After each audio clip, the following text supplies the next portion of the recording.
Today everyone, today we will discuss some important terms found in the hydrostatic table of a ship. First, what is hydrostatic table? A hydrostatic table is a table used in naval architecture. It shows different values of a ship at different drafts. We use it to know the condition of the ship in the water. Now, let us discuss the following terms. First, displacement. Displacement is the weight of water pushed away by the ship. In short, it is the total weight of the ship. If the ship is heavy, displacement is big. If the ship is light, the displacement is small. Pareha na sa weight sa barko, tanan. Apil ang cargo, fuel, crew, provisions. It is usually measured by tons. Second, TPC, tons per centimeter. TPC, it means tons per centimeter. It tells us how many tons are needed to make the ship sink by 1 centimeter. For example, if TPC is 20 tons per centimeter, it means 20 tons will make the ship go down by 1 centimeter gamitan ni kung mag-load or mag-discharge og cargo para makahibalo kung pila ka centimeter ang masubsob ang barko. Ikatulo, MTC, moment to change stream. MTC, it means moment to change stream. Sometimes it is written as MTC 1 centimeter. It is the moment needed to change the trim of the ship by 1 centimeter. Trim means difference between forward draft and updraft. If MTC is large, lisod usbon ang trim. If MTC is small, sayon ra mausab ang trim until are kay tons meter man. 4. LCB, Longitudinal Center of Buoyancy. LCB means Longitudinal Center of Buoyancy.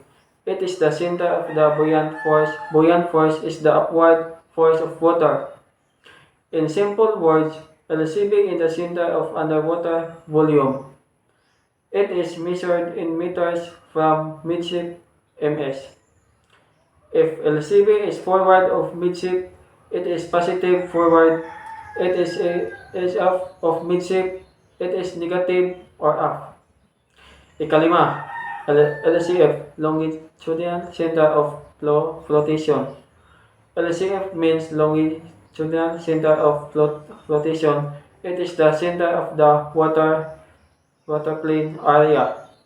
This is the point where the ship trims. Diri mo tuyok ang barko kung mag-trim. It is also measured in meters from midship. Importante ni siya kung mag-compute ta sa trim correction. Let's move on the trim calculation. The formula of trim is equals to draft aft minus draft forward. As you can see, there's the given there. So trim is equals to draft aft because that is bigger than the draft forward. 9.50 meter minus the draft forward is 7.00 meters. And just subtract them and you can get the answer. 2.50 meters. That is by stern because draft aft is bigger than draft forward.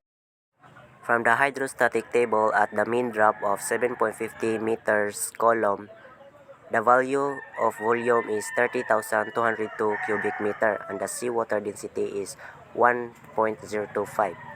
So to calculate the displacement, just multiply them and you can get the value of displacement. That is 30,902 tons, the total weight of ship and everything on board.